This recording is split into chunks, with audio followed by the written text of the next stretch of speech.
الأصول الثلاثة وأدلتها لإمام الدعوة الشيخ محمد بن عبد الوهاب ابن سليمان التميمي. Yuk belanja di Tarbiyah Sunnah Mart. Dengan belanja di Tarbiyah Sunnah Mart, Anda turut berpartisipasi dalam dakwah yang diselenggarakan YTS. Bismillahirrahmanirrahim. Assalamualaikum warahmatullahi wabarakatuh. Alhamdulillahilladzi arsala rasulahu bilhuda wa dinil haqq liyudhhirahu 'ala ad-dini kullihi walau karihal musyrikun. Wa asyhadu an la ilaha illallah wahdahu la syarika lah iqraran bihi wa tauhidan wa asyhadu anna Muhammadan abduhu wa rasuluh sallallahu alaihi wa ala alihi wa ashabihi wa sallama tasliman mazida wa ba'd. Ikhwati fillah, a'azani Allah wa iyyakum. Alhamdulillah kita kembali berjumpa untuk menjelaskan salah satu di antara rukun iman. Tepatnya rukun iman yang kelima, iman kepada hari akhir, dan kita sedang berbicara tentang surga. Pada pertemuan yang lalu kita sudah membahas tentang pintu-pintu surga. Sekarang kita masuk kepada darajatul jannah, tingkatan-tingkatan surga. Al-Quran dan As-Sunnah menjelaskan surga itu bertingkat-tingkat, tidak hanya satu tingkat. Di antara ayat yang menerangkan hal itu adalah Al-Quran surah Thaha ayat 75. Allah berfirman, "Wa may ya'tihi mu'minan qad 'amilas shalihat fa ulaika lahumud darajatul 'ula." Siapa orang yang mendatangi Allah dalam keadaan iman dan dia sudah melakukan amal soleh, ketika di dunianya beriman dan beramal soleh, kelak datang kepada Allah, berjumpa dengan Allah, faulaika lahum ad-darajatul ula. Maka merekalah orang-orang yang akan memperoleh tingkatan-tingkatan yang tinggi di surga. Dan ini menunjukkan ada banyak tingkatan surga, tidak hanya satu tapi disebut ad-darajat, beberapa darajat. Di antara para ulama yang menerangkan masalah ini adalah Syekhul Islam Ibn Taimiyah rahimahullahu ta'ala. Beliau berkata, wal jannatu darajatun mutafadilatun tafadulan azima wa awliyaullahi al-mu'minun al-muttaqun fi tilkad darajat bihasbi imanihim wa taqwahum. Kata Syekhul Islam, surga itu ada beberapa derajat yang memiliki beberapa keutamaan, perbedaan keutamaan dengan keutamaan yang sangat agung.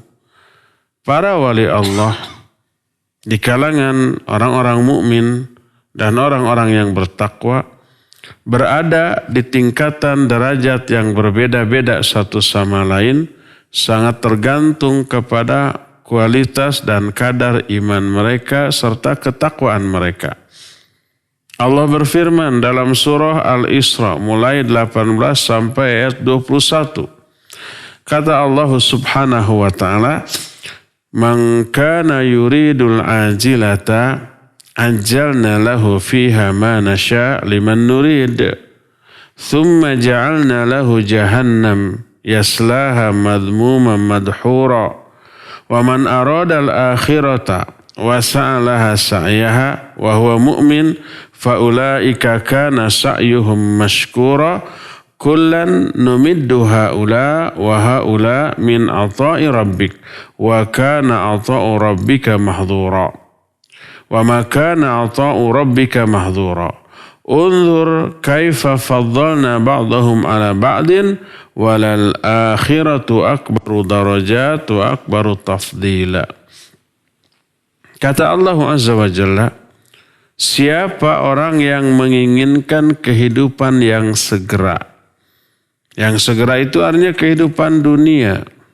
Siapa orang yang menginginkan kehidupan dunia, kami akan segerakan bagi orang itu dalam kehidupan dunia sebagaimana yang kami kehendaki bagi orang yang kami inginkan. Hanya orang-orang tertentu, tidak semua orang. Kemudian kami jadikan bagi mereka jahanam. Jadi orang yang hanya mengejar dunia, tanpa berpikir akhirat kecuali hanya dengan kadar yang sangat sedikit. Akhirat mah gimana nantilah. Kalau ada sisa hidup, oke, dipakai ibadah. Sisa dari waktu untuk mengejar dunia. Kalau enggak ya lewat saja. Yang penting dunia dulu. Apa kata Allah Azza wa Jalla? Tsumma ja'alna lahu jahannam. Kami jadikan bagi dia nanti di jahannam, yaslaha madhmuman madhura. Dia akan masuk ke dalam jahannam itu dalam keadaan tercela dan hina. Itu bagi orang-orang yang mengejar kehidupan dunia semata-mata. Tapi wa man aradal akhirah wa sa'alaha sa'yaha. Siapa orang yang menginginkan akhirat dan dia sudah berusaha semaksimal yang dia bisa, wa huwa mu'min, dan dia beriman.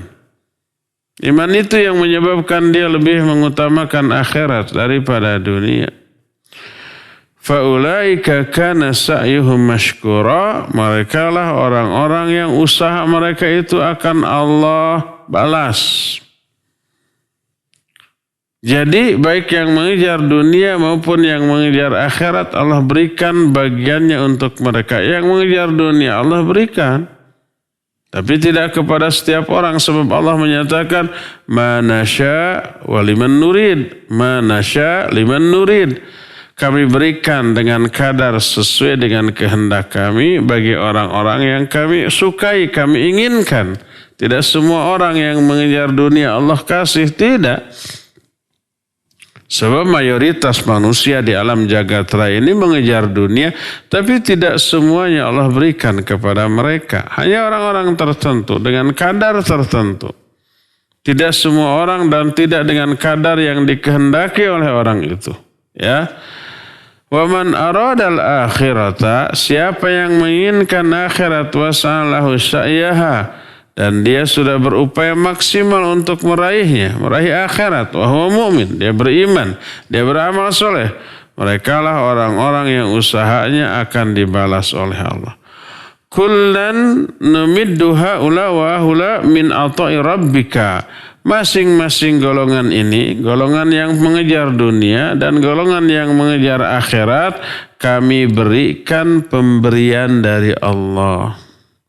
Yang mengejar dunia Allah beri sesuai dengan kehendak Allah dan bagi orang-orang tertentu yang Allah kehendaki.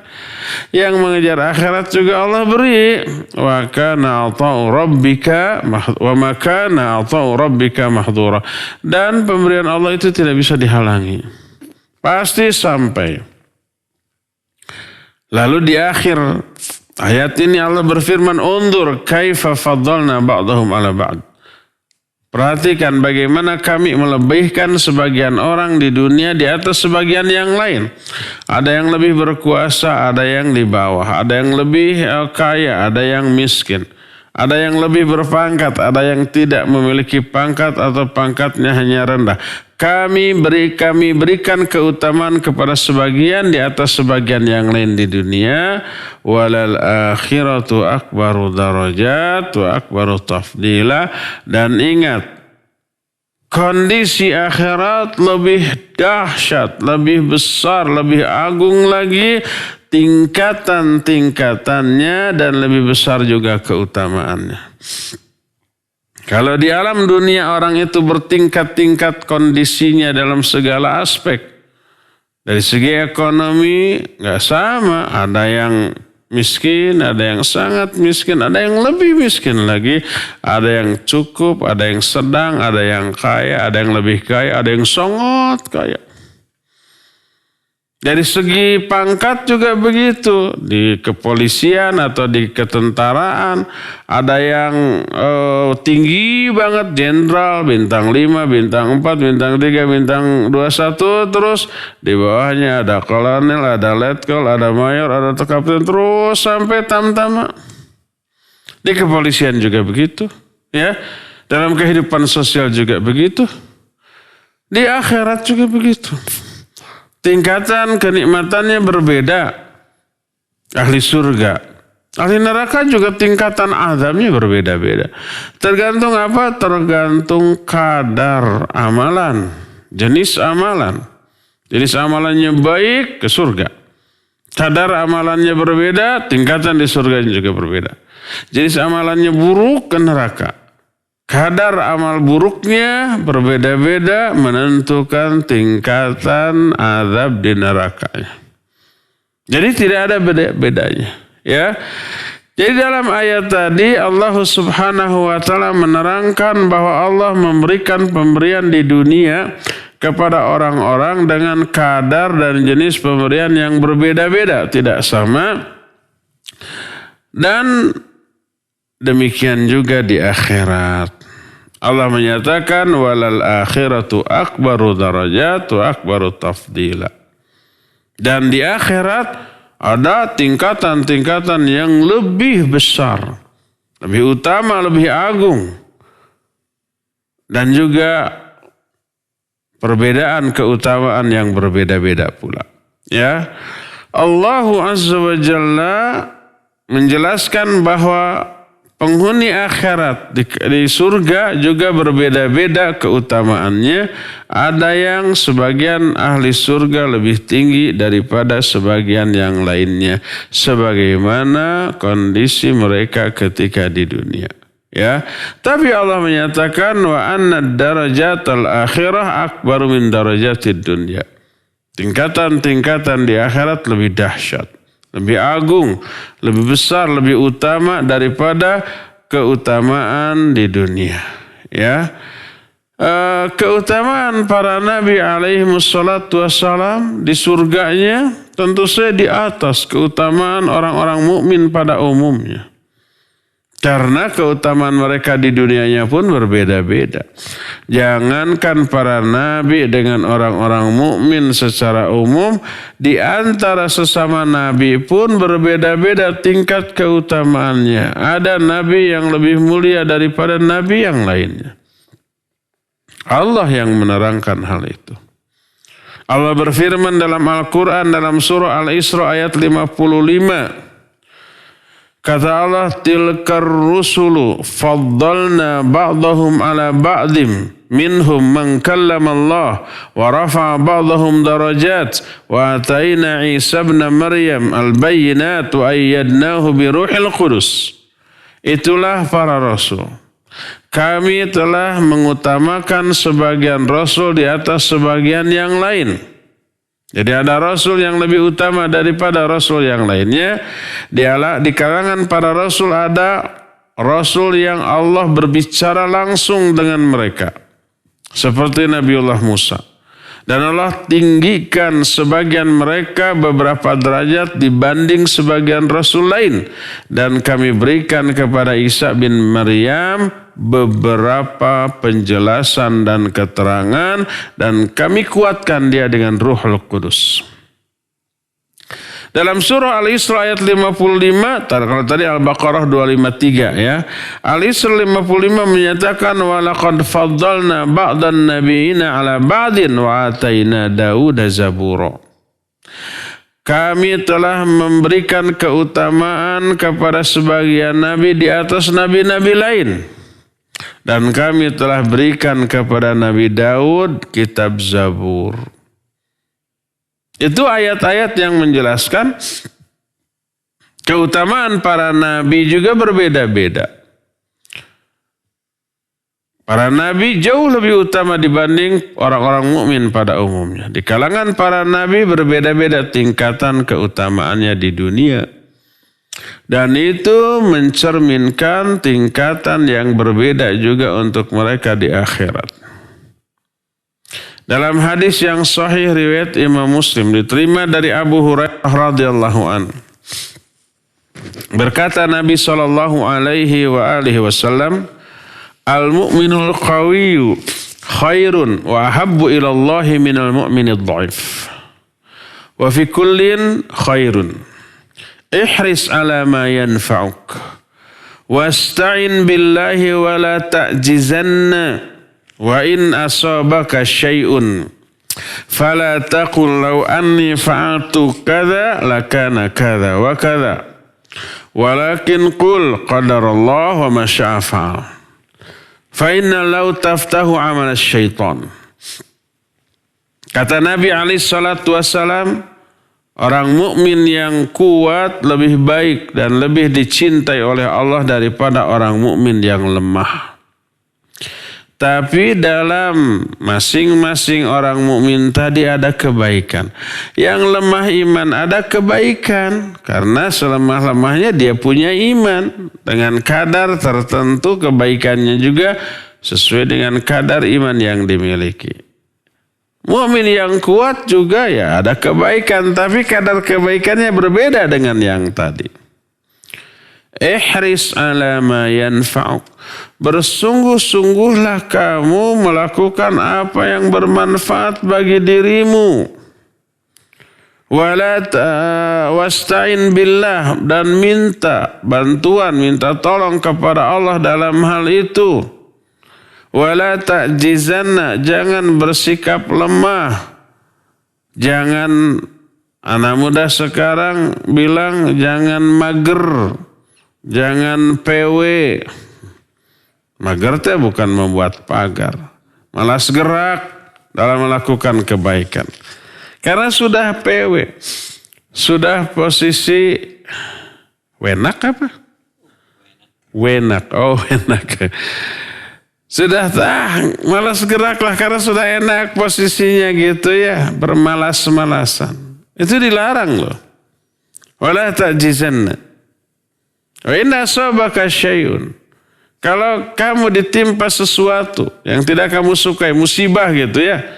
Jangan sekali-kali kamu mengatakan, aduh coba tadi saya begini, nih saya akan begitu. Seandainya saya tadi tidak begitu, nih saya tidak akan begini. Nggak boleh seperti itu. Kenapa? Karena itu menggugat takdir yang sudah terjadi, yang Allah tetapkan kepada. Dan tidak bisa merubah. Ucapan itu tidak bisa merubah apa yang terjadi. Tidak bisa diriwain lagi. Kalau kaset, CD bisa diputar ulang.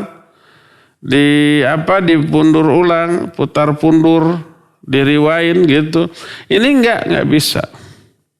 Tapi kalau ada suatu musibah yang menimpamu, apapun alasannya, siapapun yang bersalah, penyebab kesalahan itu apa, jangan sekali-kali mengatakan, aduh coba tadi saya begini, nih saya akan begitu. Coba tidak begitu, nih saya tidak akan begini. Nggak boleh begitu. Tapi katakanlah inilah takdir Allah dan apa yang Allah kehendaki pasti dia lakukan. Kenapa? Fa inna law taftahu amla syaitan. Karena mengatakan kata-kata seandainya, seandainya nih. Seperti tadi, aduh seandainya saya tadi begitu, saya tidak akan begini. Coba kalau tadi begitu, pasti akan begini. Jadi nggak boleh. Karena mengatakan kata-kata seandainya membuka amalan setan. Nah, hadis ini mengandung beberapa poin. Tapi salah satu poinnya tadi menunjukkan iman orang itu berbeda-beda. Al-mu'minul qawiyyu khairun wa ahabbu ilallahi minal mu'minid dha'if. Walikullin khairun. Mumin yang kuat imannya lebih baik dan lebih dicintai oleh Allah daripada yang lemah. Tapi masing-masing ada kebaikan. Kadar kebaikannya berbeda sebanding dengan kadar keimanan yang dimilikinya. Dalam Sahihain, Sahih Bukhari dan Sahih Muslim, masih dari Abu Hurairah radhiyallahu an dan Amr bin As radhiyallahu anhuma, bahwa Nabi alaihissalatu wassalam bersabda, idza ijtahada al-hakimu fa asaba falahu ajran wa idza ijtahada fa akhta falahu ajrun wahid. Kalau seorang hakim ijtihad, lalu ijtihadnya benar, dia dapat 2 pahala. Tapi kalau dia berijtihad lalu salah, ada hakim yang ijtihad lalu dia salah dalam ijtihadnya, dia dapat 1 pahala. Kesalahannya maafu, diampuni.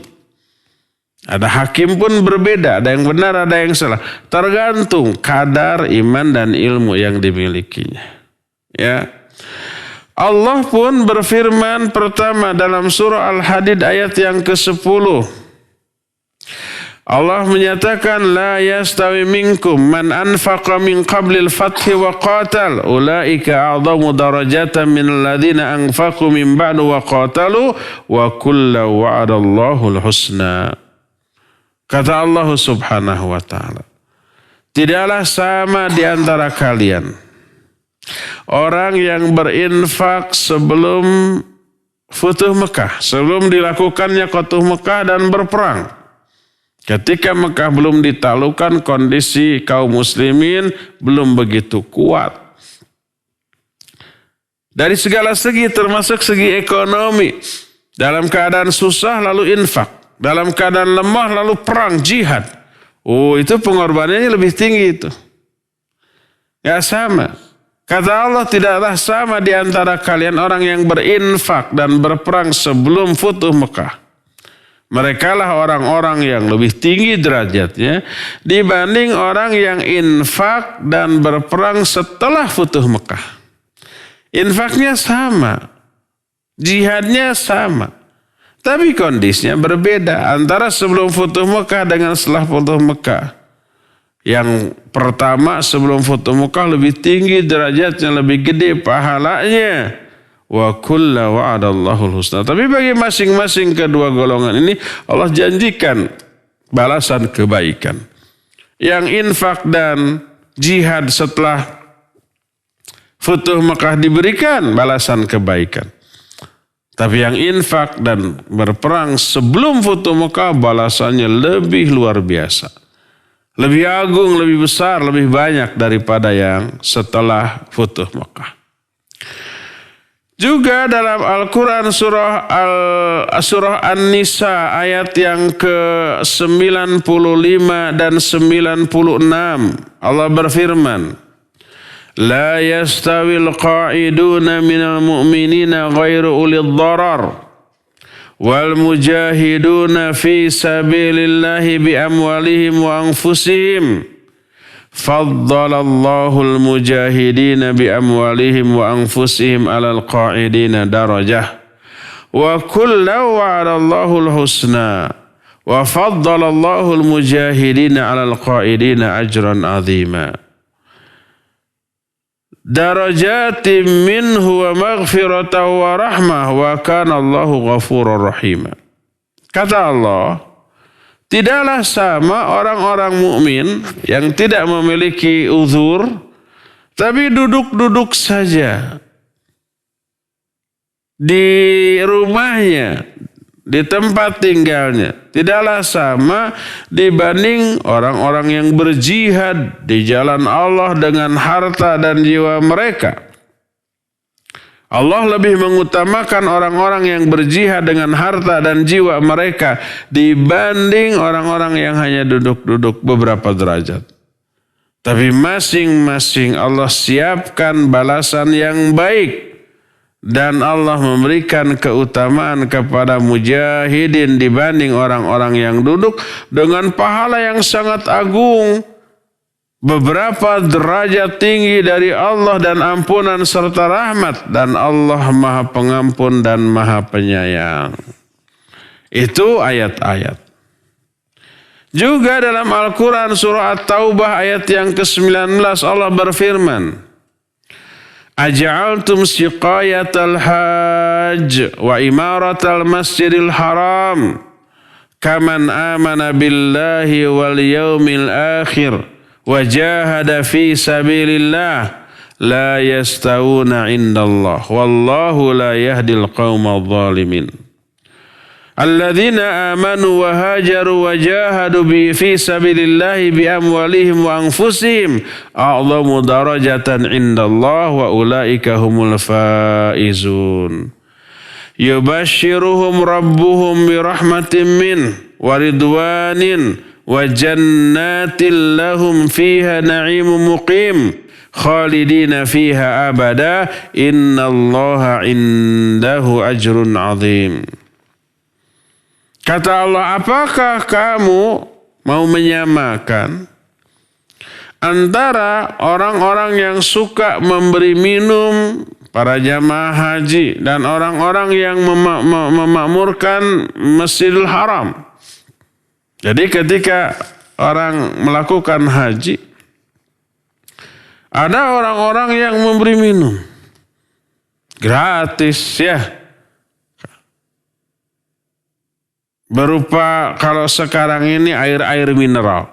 Ribuan dus dilempar-lempar kepada para jamaah haji yang sedang ngumpul atau sedang berjalan. Diberikan secara gratis. Kadang-kadang makanan juga ya. Ada yang begitu. Orang-orang kayanya di musim haji itu mengeluarkan uang dengan jumlah yang tidak sedikit. Miliaran. Untuk apa? Untuk disumbangkan kepada para jamaah haji. Berupa apa? Berupa minuman, berupa makanan. Kadang makanan berat yang kualitasnya bagus. Nasi mandi, nasi kebuli dengan kambing, dengan ayam. Berebut jamaah haji. Bagus nggak? Bagus, super bagus. Dapat pahala? Dapat. Atau sekarang ini walaupun tidak haji pokoknya musim umroh. Atau kalau musim pandemi begini ya mungkin nggak ada. Itu di Masjidil Haram itu ada bapak-bapak yang berkeliling membawa air zam-zam ya. Dibagikan kepada para jamaah zam-zam ya ibadallah barakallahu fik terus. Orang-orang umpama lagi ada yang lagi baca Quran, lagi zikir, lagi berdoa, lagi ngobrol, menunggu salat, menunggu azan, menunggu qomat. Karena di sana itu sejam, 2 jam kadang-kadang sebelum azan orang-orang sudah pada ke masjid. Ya mungkin haus, mungkin, tapi nggak mau meninggalkan tempat, takut ditempati orang. Ada yang keliling. Bagus.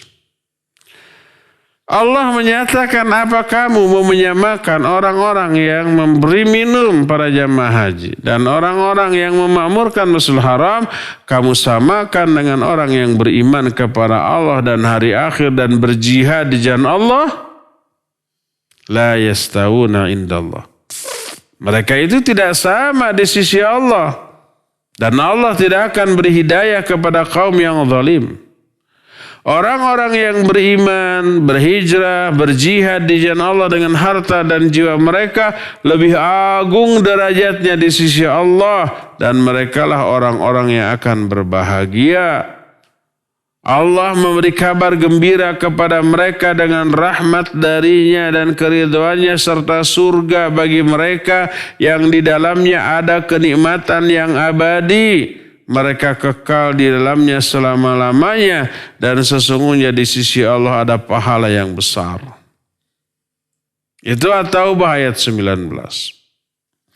Dalam surah Az-Zumar ayat 9 Allah berfirman, "Amman huwa qanitun ana al-laili sajidan wa qa'ima yahdharul akhirah wa yarju rahmata rabbih." Qul hal yastawil ladhina ya'lamuna wal ladhina la ya'lamun innama yatadhakkaru ulul albab. Apakah sama orang yang tidak ibadah dengan orang yang qanit sepanjang malam sambil sujud dan berdiri kepada Allah? Qanit itu dawamut ta'ah, beribadah salat. Sama enggak orang yang tidak ibadah dengan orang yang beribadah sepanjang malam, sujud dan berdiri? Mereka khawatir, takut terhadap akhirat dan mengharapkan rahmat dari Allah. Katakan, samakah orang-orang yang berilmu dengan orang-orang yang tidak berilmu? Ini kalimat retoris. Kalimat tanya yang tidak membutuhkan jawaban. Karena sudah jelas jawabannya, ya enggak sama. Orang berilmu dengan orang yang tidak berilmu hanyalah orang-orang yang bisa mengambil pelajaran dari hal ini, hanyalah ulul albab. Hanyalah orang-orang yang berakal. Ayat ini menunjukkan orang-orang tidak sama. Dalam surah Al-Mujadilah ayat yang ke-11 Allah berfirman, yarfa'illahu alladhina amanu minkum walladhina utul ilma darajat wallahu bima ta'maluna khabir.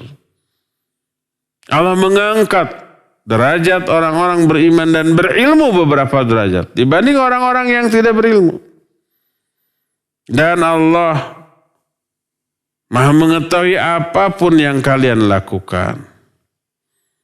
Itu ayat yang menjelaskan perbedaan derajat, tingkatan orang-orang ketika di dunia. Imannya berbeda, amalnya juga berbeda. Otomatis balasan yang Allah berikan kepada mereka juga berbeda, termasuk di akhirat. Semuanya masuk surga, tapi levelnya yang berbeda. Karena perbedaan kualitas dan kuantitas dari iman dan amal. Tidaklah adil kalau umpamanya tingkatan surga mereka itu sama. Ya, yang imannya kecil ke surga, yang imannya gede kuat juga ke surga sama levelnya. Atau tidak adil, balasannya sama padahal usahanya berbeda. Coba dalam satu kantor dari mulai direktur sampai OB sampai cleaning service gitu gajinya sama. UMR 3 jutaan gitu umpamanya. Adil nggak? Ya nggak adil. Ya. Beda level, beda gaji, beda fasilitas, beda wewenang. Itu di dunia. Apalagi di akhirat. Itu hukum manusia. Apalagi hukum Allah yang jauh lebih adil daripada apa yang diterapkan oleh manusia. Dalam hadis yang sahih riwayat Imam Bukhari dari Abu Hurairah radhiyallahu an, berkata Nabi sallallahu alaihi wa alihi wasallam, "Man amana billahi wa bi rasulih wa aqama shalah wa shoma Ramadan, kana haqqan 'ala Allahi ayudkhilahul jannah. Jahada fi sabilillah aw jalasa fi ardihi allati wulida fiha." Kata Nabi SAW, siapa yang beriman kepada Allah dan Rasulnya, lalu menegakkan salat, lalu saum Ramadan, maka wajib bagi Allah memasukkan orang itu ke dalam surga. Baik dia berjihad di jalan Allah atau hanya duduk-duduk di tempat dia dilahirkan. Jadi siapa iman kepada Allah dan hari akhir, salat, saum Ramadan. Nabi SAW mengatakan ini sebelum diwajibkannya zakat dan haji. Nah, sekarang sudah diwajibkan zakat haji menjadi rukun Islam yang 5. Siapa orang yang mengamalkan rukun Islam yang 5? Wajib bagi Allah memasukkan orang itu ke dalam surga. Baik dia itu berjihad di jalan Allah ataupun tidak, hanya duduk-duduk saja di rumahnya. Wajib bagi Allah. Siapa yang mewajibkan? Allah sendiri. Lalu para sahabat bertanya, ya Rasulullah, afala nubashirun nas? Wahai Rasulullah, boleh enggak kami siarkan kabar gembira ini kepada manusia? Kita viralkanlah. Kalau bahasa sekarang gitu. Maka Nabi SAW menyatakan, inna fil jannati mi'ata darajat a'addahallahu lil mujahidina fi sabilillah ma baina darajatain kama baina samai wal ard. Fa idza sa'altumullaha fas'aluhul firdaus fa innahu awsatul jannah wa 'alal jannah. Kata Nabi SAW, sesungguhnya di surga itu ada 100 tingkatan yang Allah siapkan bagi para mujahidin di jalan Allah.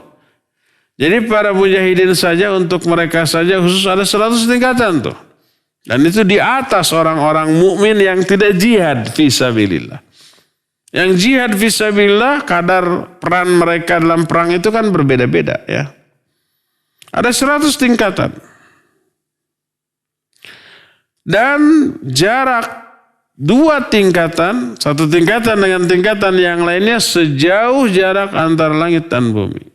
Keutamaannya tuh Lalu kata Nabi SAW, kalau kalian mau minta surga kepada Allah, mintalah surga Firdaus. Karena sungguhnya Firdaus itu yang paling tengah dan yang paling tinggi. Surga paling tengah, surga paling tinggi itu adalah surga Firdaus.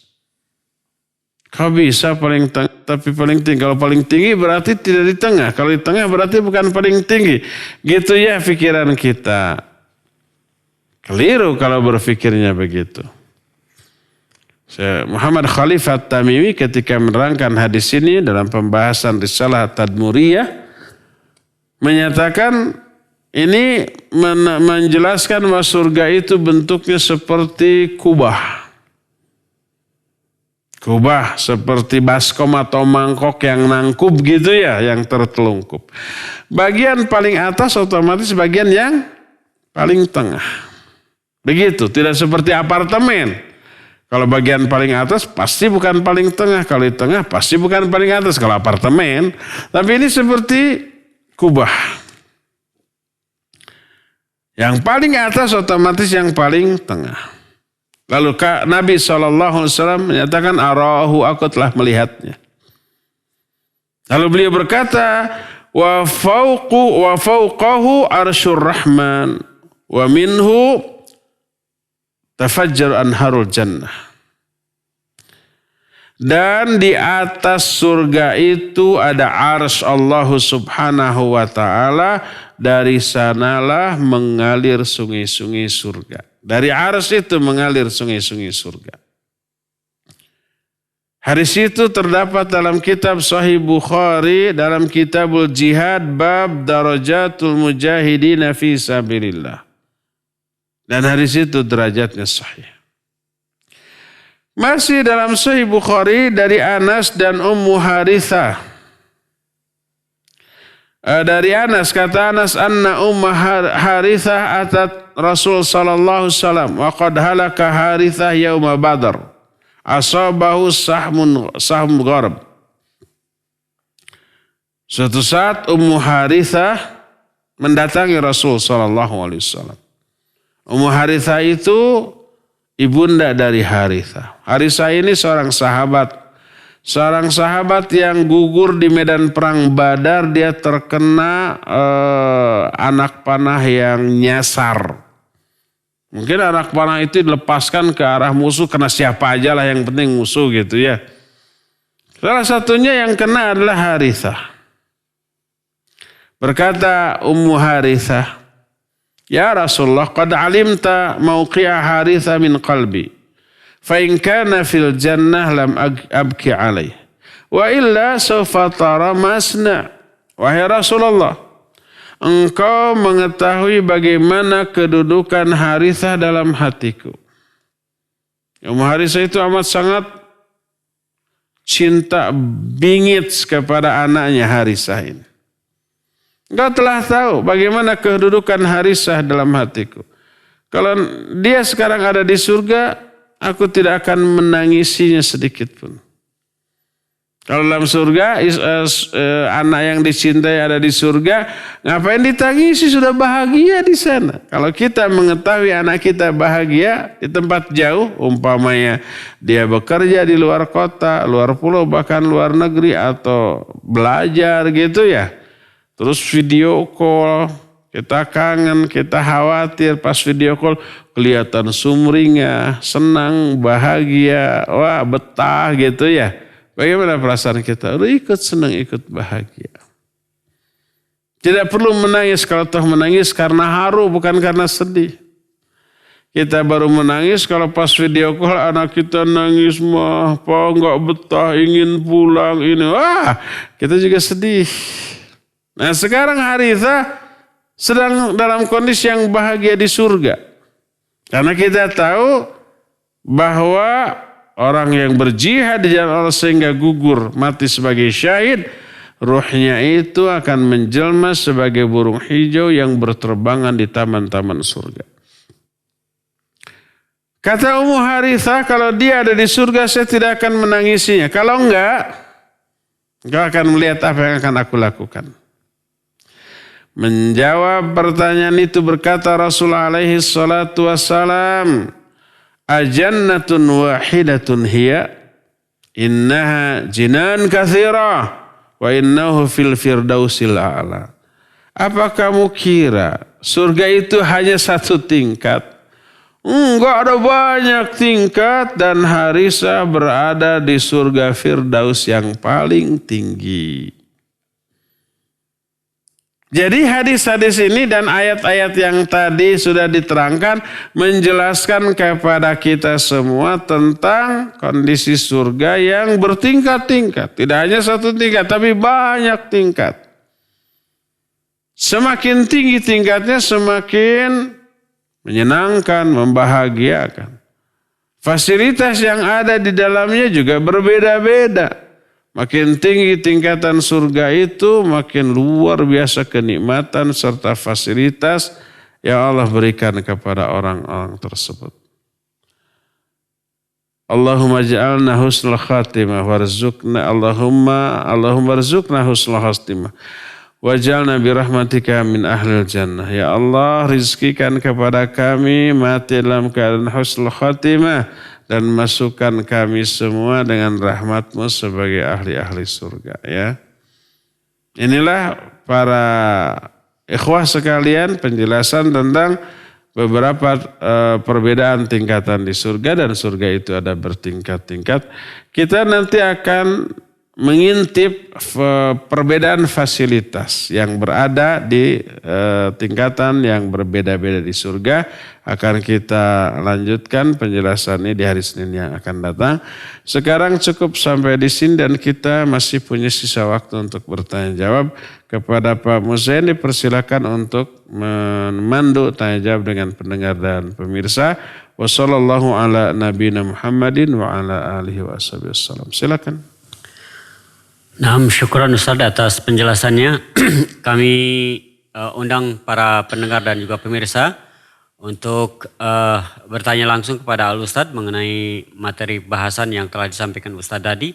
Kami silakan bisa menghubungi kami di nomor telepon 022 8686 2637 atau melalui pesan singkat di nomor 081 1227 1476. Kami tunggu, kami silakan untuk bertanya kepada pendengar dan pemirsa juga. Baik, kita sambil menunggu penelpon, kita bacakan terlebih dahulu pertanyaan yang sudah masuk melalui pesan singkat, Ustadz. Ustadz, bagaimana tingkatan yang lebih utama bagi seorang suami bersabar dengan mempunyai istri yang kurang bagus akhlak terhadap suaminya, walaupun istri suka beribadah, atau mencari istri yang lebih soleh, yang akhlak terhadap suaminya bagus katanya. Iya.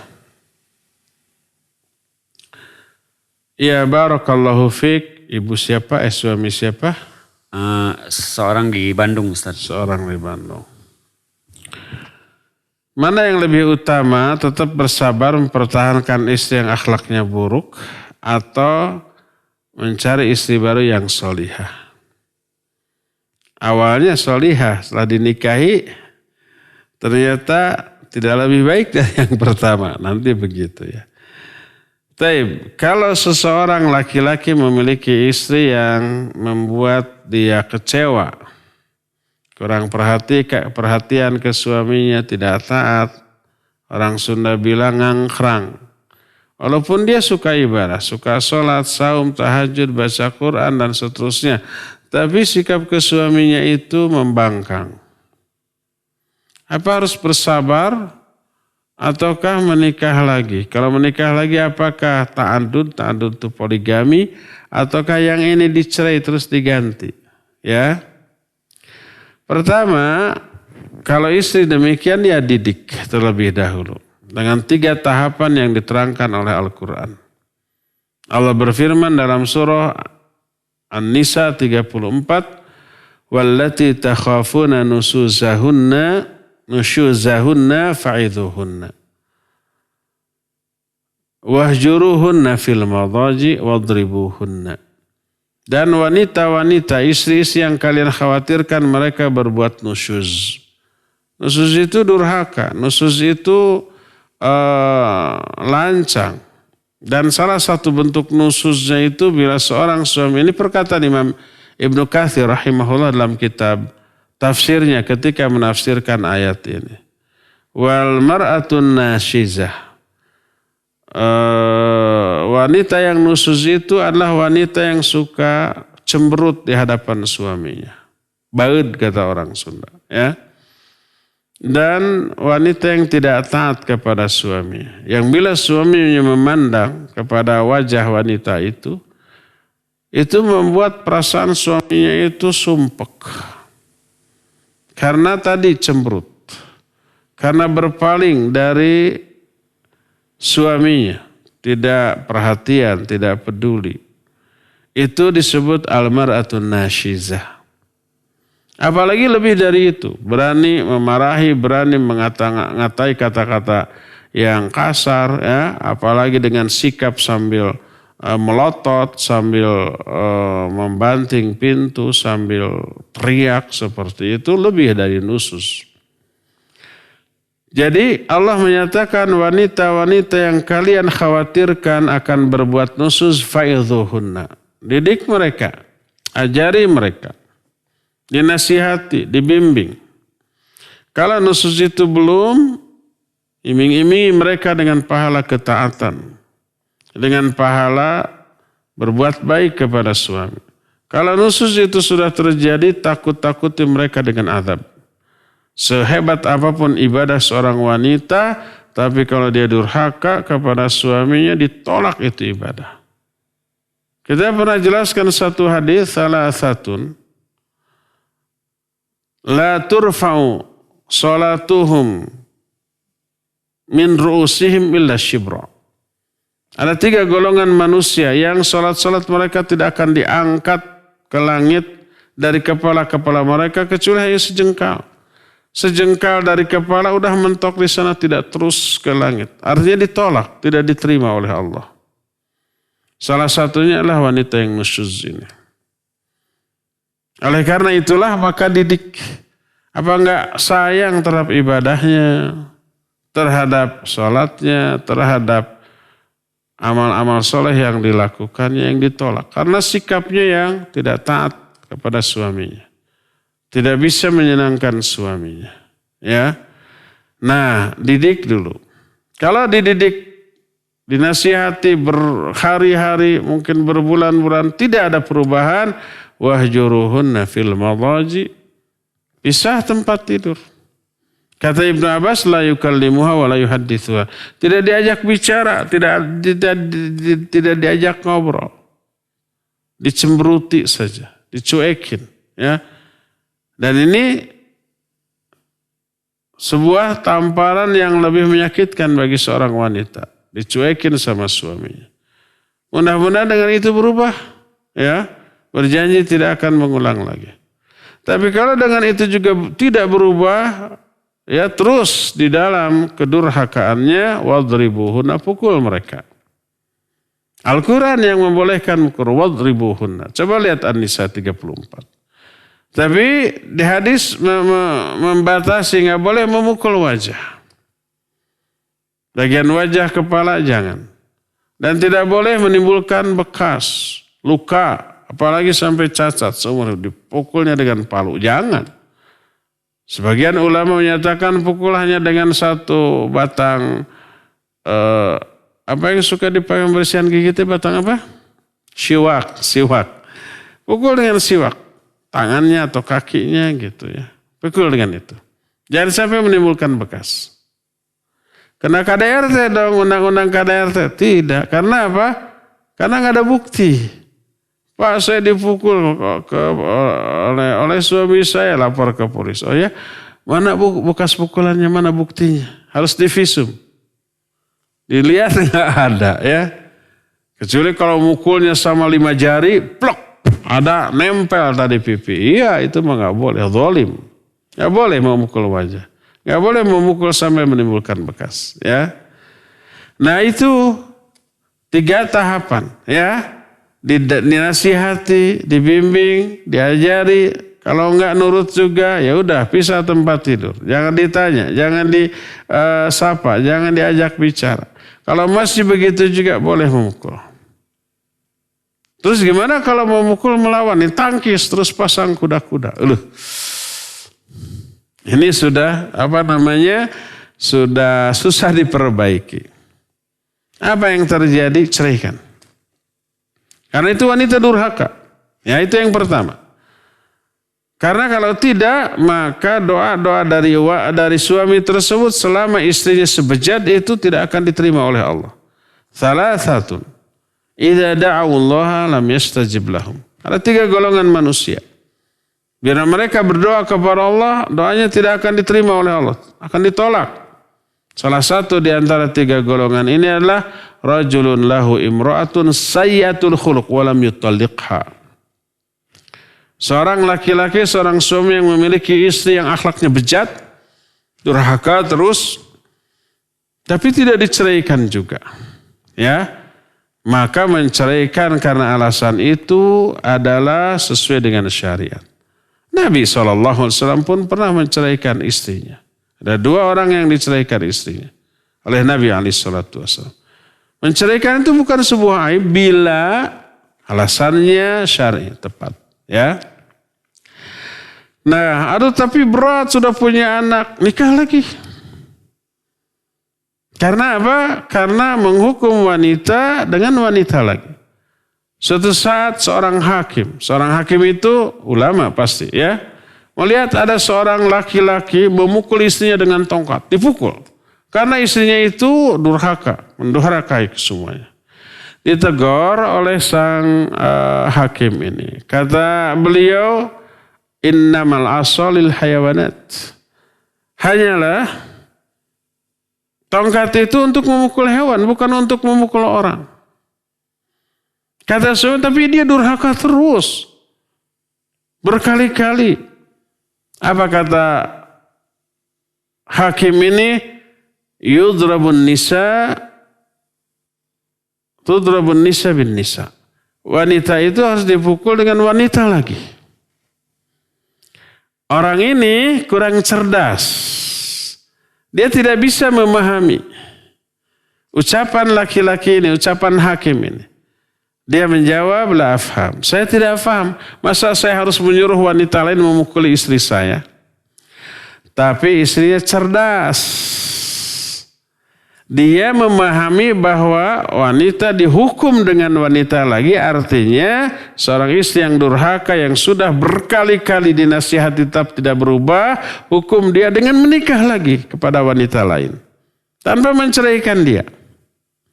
Itu maknanya. Dan si wanita ini faham karena cerdas dia. Sementara suaminya masih kebingungan. Bagaimana respon si wanita ini? Dia menyatakan, da' hadal ghabi. Ya. Wastamir fid darb. Kata wanita ini, tinggalkan orang bodoh ini. Biarkan, jangan didengar, abaikan. Ayo pukul aja lagi saya. Si wanita ini lebih suka dipukul lagi oleh suaminya karena kedurhakannya dibanding dimadu. Oleh karena itulah maka salah satu di antara cara menghukum istri yang terus-terusan durhaka, menikah lagi. Dengan cara-cara yang ma'ruf. Ya, bilang, sekali lagi kamu begitu saya nikah lagi loh. Bila perlu kuatkan dengan sumpah, wallahi saya akan nikah lagi kalau kamu sekali-kali lagi begitu. Oh, itu paling ditakuti itu oleh wanita tuh, ya. Jadi sesuatu yang paling ditakuti oleh setiap istri apa? Menikah lagi, ya.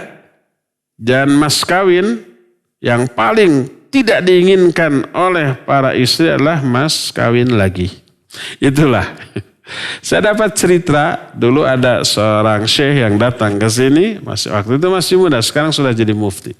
Namanya Syekh Sholeh Al-Haidan, hafizahullahu taala, ya. Pernah menjadi imam taraweh di sini selama hampir 1 bulan Ramadan. Beberapa puluh tahun atau belas tahun yang lalu ketika kita masjid lama. Antum hadir itu? Syekh Sholeh Al-Haidan. Nah itu beliau cerita. Ya, beliau dari Qasim murid Syekh Al-Utsaimin rahmatullahi alaih. Itu wanita itu yang paling ditakutkan adalah dimadu. Suatu saat ada suami istri yang baru menikah, masih hangat-hangatnya. Nah, suatu saat ketika mereka tinggal di sebuah kota, suaminya ini di kantornya ada yang nelpon dari luar kota. Ternyata ada kabar berita ayah mertuanya meninggal. Dia disuruh menyampaikan ke istrinya. Istrinya itu sangat sayang kepada ayahnya. Dia bingung, gimana nih cara menyampaikannya nih, ya, agar tidak stres, agar tidak sedih, agar tidak terlalu terpukul gitu. Dia pasang strategi. Dia telepon ke istrinya di rumah. Mah, mungkin bahasa kitanya begitu ya. Harus sabar ya, harus rela, harus ikhlas. Kenapa ini? Saya mau nikah lagi. Langsung. Kenapa? Apa kurang saya? Kita baru aja menikah.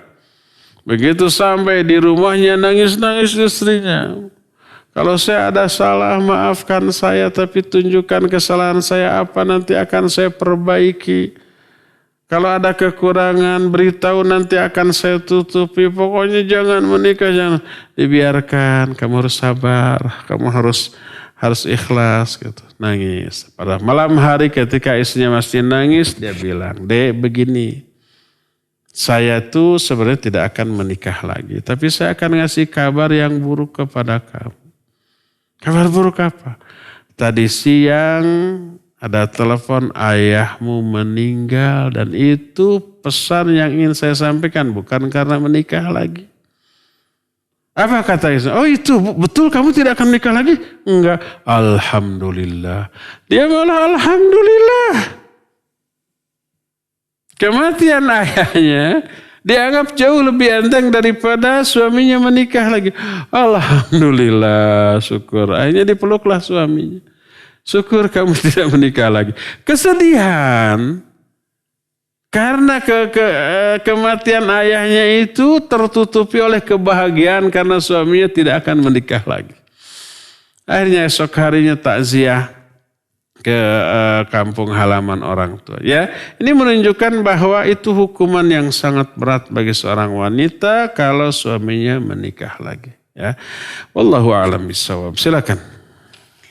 Nah, syukran Ustaz atas jawabannya. Kami kembali mengundang antum semua para pendengar juga pemirsa bisa bertanya langsung kepada Ustaz melalui telepon di nomor 022 8686 2637. Nah, ada penelpon yang masuk, kita angkat. Halo. Assalamualaikum warahmatullahi wabarakatuh. Dari siapa di mana Bapak? Pak Mulyono di Margahayu Raya. Pak Mulyono. Sehat Pak ya? Ya.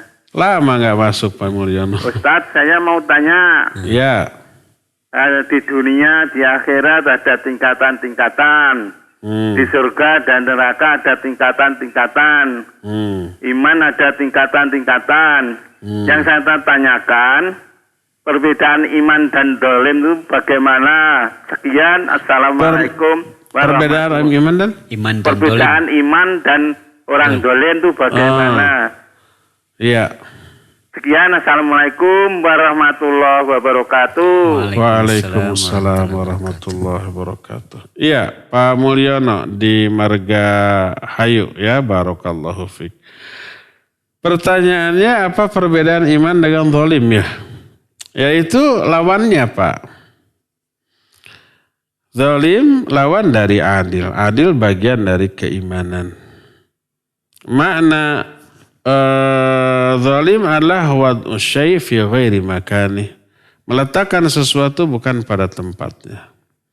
Dan sebesar-besar kezaliman adalah syirik. Karena menempatkan ibadah bukan kepada yang layak untuk diibadati. Ibadah hanya boleh kepada Allah, ini dilakukan kepada semua manusia. Inna syirka la zulmun azim. Syirik itu kezaliman yang sangat besar. Ya. Jadi zalim dengan iman adalah dua hal yang bertolak belakang. Siapa yang zalim tidak ada iman dalam diri orang itu, dan siapa yang iman dia tidak akan berbuat zalim. Ya, itu jelas perbedaan yang tidak harus diterangkan secara detail dan gamblang. Itu dua hal yang sudah berbeda saja ya. Zalim ada tingkat-tingkatannya, ada yang kezaliman besar sangat sekali, dan sebesar-besar kezaliman adalah syirik. Ada yang lebih kecil dari itu, iman juga, ada yang paling tinggi yaitu tauhid, dan ada juga yang di bawah itu ya. Wallahu a'lam. Silakan syukran lagi. Ustaz atas jawabannya. Baik, sementara dari pesan singkat dulu Ustaz, ada yang bertanya. Ustadz mohon penjelasannya bagaimana cara mengamalkan puasa sunnah Daud. Apakah bisa dipadukan dengan puasa sunnah Senin Kamis? Bagaimana caranya? Jazakallah khair. Iya, bagaimana memadukan antara sudah putus. Memadukan antara saum Daud dengan saum Senin Kamis. Itu pilihan, disebutnya mukhayyar. Jadi boleh kita saum Senin Kamis. Kalau mau yang lebih baik silakan kita saum Daud. Selang sehari. Sehari saum, sehari tidak ya. Jadi tidak digabung kedua-duanya. Wallahu a'lam. Ya silakan penelpon. Tutup lagi. Halo. Silakan. Sudah masuk Pak, Bu? Assalamualaikum. Waalaikumsalam warahmatullahi wabarakatuh. Katakan. Pak Dudung bukan? Mohon. Langsung Pak Dudung sebelum putus nanti. Mohon. Ya Ustaz, mana yang lebih utama? Mana yang lebih utama? Nyalakan jenazah di masjid dan di rumah Ustaz. Itu Mana Pak yang Dudung lebih kecilin. Kurang jelas, kecilin dulu radionya Pak Dudung. Mana yang lebih utama? Nyalakan jenazah di masjid atau di rumah? Iya. Mana yang lebih utama, di masjid atau di rumah? Nyalakan Salat. masjid, nyalakan jenazah Ustaz. Oh, Iya. salat jenazah. Salat jenazah ya. Iya. Sudah. Langsung putus ya. Kayaknya di setting 15 detik. Langsung putus ya. Pak Dudung, barakallahu fiik. Mana yang lebih utama mensolatkan mayit? Apa di masjid apa di rumah? Tidak di dua-duanya. Jadi di zaman Nabi SAW ada tempat khusus untuk menyolatkan jenazah. Ya, tidak di masjid, tidak di rumah, tapi ada satu tempat khusus di pinggir masjid. Di sanalah biasanya Nabi SAW menyolatkan jenazah. Ya, boleh nggak di masjid atau di rumah? Boleh. Ada asarnya ada. Suatu saat Aisyah radhiyallahu anha mendengar ada seorang sahabat yang mulia meninggal. Ya, dan mau dikuburkan. Aisyah radhiyallahu anha meminta agar jenazah sahabat tersebut dimasukkan dulu ke dalam masjid karena beliau dan beberapa istri yang lain mau mensolatkannya. Akhirnya dimasukkan ke dalam masjid dan beliau Aisyah menyolatkan di dalam masjid. Karena rumah Aisyah itu di pinggir masjid, berdampingan dengan masjid. Orang-orang di kalangan tabi'in lalu ribut. Ya, mengingkari perbuatannya. Oh, sesungguhnya Rasul SAW tidak pernah menyolatkan jenazah di dalam masjid. Seolah-olah menganggap apa yang dilakukan Aisyah itu sebuah kebidahan. Apa kata Aisyah radhiyallahu anha? Atu'allimunani anis sunnah. Apa kalian itu mau mengajari aku tentang sunnah? Mereka yang mencela perbuatan Aisyah itu mungkin sahabat kecil atau para tabi'in. Nabi SAW saat itu sudah wafat lama ya. Lalu Aisyah menyatakan sesungguhnya Rasul SAW pernah mensolatkan 2 jenazah sahabat di dalam masjid. Nah ini menunjukkan dibolehkannya menyolatkan jenazah dalam masjid. Dan riwayat itu dinukil oleh Syekh Al-Albani rahimahullah dalam kitab Ahkamul Janaiz yang menunjukkan dibolehkannya mensolatkan jenazah di dalam masjid. Boleh, tidak bidah, tidak menyimpang. Tidak kekeliru, tidak salah. Boleh, karena ada asarnya. Sehingga Aisyah pun ikut menyolatkan jenazah seorang sahabat di dalam masjid. Ya, tapi pengingkaran beberapa sahabat kecil dan beberapa tabi'in terhadap perbuatan Aisyah menunjukkan bahwa keumumannya bahwa Nabi dan para sahabat tidak menyolatkan jenazah di dalam masjid. Jadi peristiwa dicelanya Aisyah karena mensolatkan jenazah dalam masjid bagi orang yang tidak tahu menunjukkan jarangnya para sahabat menyolatkan jenazah di dalam masjid. Dan ini menunjukkan lebih utama mensolatkan jenazah di tempat khusus untuk menyolatkan. Tapi sekarang tempat khusus itu tidak ada. Kita tidak ada tempat khusus di samping masjid, umpamanya ada pelataran tertentu, khusus menyolatkan jenazah tidak ada. Oleh karena itulah maka tidak mengapa mensolatkan jenazah di masjid. Karena ada asar tadi yang menyatakan kebolehan hal tersebut. Mana yang lebih utama di masjid apakah di rumah? Ya, yang lebih utama mana yang memiliki daya tampung yang lebih banyak, lebih besar. Kalau di rumahnya rumah besar, lebih besar daripada masjid, bisa menampung ratusan orang. Sementara masjid hanya maksimal 100, silakan di rumah. Ya, karena lebih banyak orang yang menyolatkan, itu lebih bagus bagi si mayit. Tapi kalau umpama rumahnya kecil, sumpah. Ada rumah besar tapi kan disekat-sekat, ada kamar, ada ruangan.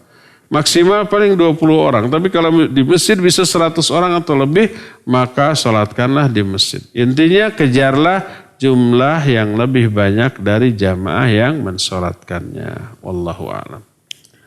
Nah, syukran Ustaz atas jawabannya. Kami kembali undang antum semua para pendengar yang akan bertanya langsung kepada Ustaz. Bisa melalui telepon di nomor 022 8686 2637. Ini terakhir ya, pertanyaan terakhir. Silakan, yang telepon masuk.